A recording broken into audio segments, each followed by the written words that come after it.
In Neosia, war is usually loud. Mercenary guilds like the Iron Choir or the Gallow Crow Compact operate on raw force. They rely on heavy sonic artillery and highly disciplined shock troops to hold cratered trenches and blasted fortresses. But the value of land is dropping. As Neosia transitions into an era of corporate sovereignty, power is moving away from traditional monarchs and into the hands of trans-regional merchant guilds and maritime exchanges. You cannot fire a black powder cannon at a trade negotiation. In a world governed by corporate contracts, brute force creates too much political collateral to maintain long-term control. That control belongs to the Silver Hand Syndicate. Identified by the silver rings they wear, these operatives rarely draw their swords. They dictate the flow of global wealth by turning the political underworld into a manageable market. They realized that to rule this new world, you don't need a louder cannon. You simply need to turn whispered secrets into a geopolitical currency. The Syndicate achieves this through a specific cultural synthesis. They combine the martial discipline of the Icean people with the specialized insights of the RNN. This combination allows them to exploit a reality most Neosians don't understand. The word arcane refers to the surviving technology of a lost, pre-flood civilization. While other factions view these relics as magic, the Syndicate utilizes the RNN's floating laboratories to decipher the encryption on surviving electronics.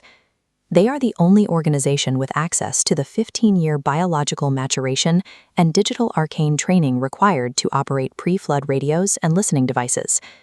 Rival nations still fight with black powder and bioalchemical poisons.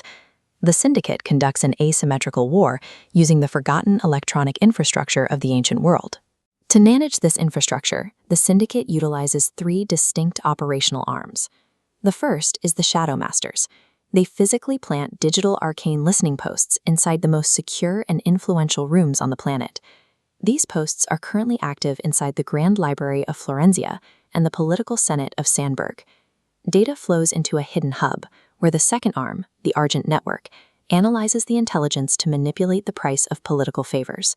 They can extort nobility by threatening to leak the Icean Vault's coordinates, or bury historical truths to protect a patron.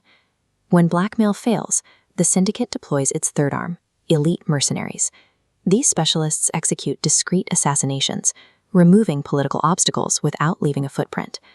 By gathering data, weaponizing the intelligence, and removing opposition, the Syndicate manages the nations of Neosia without ever needing to hold a throne.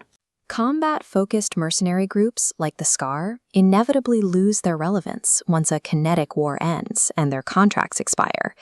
The Syndicate relies on a third-order insight.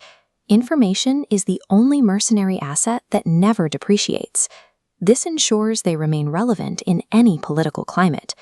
They do not seek to rule a nation. They seek to control the secrets of the people who do. In modern Neosia, the individual who holds the land is always secondary to the one who holds the contract. The Silver Hand Syndicate maintains its dominion by controlling the secrets that determine who signs those contracts in the first place.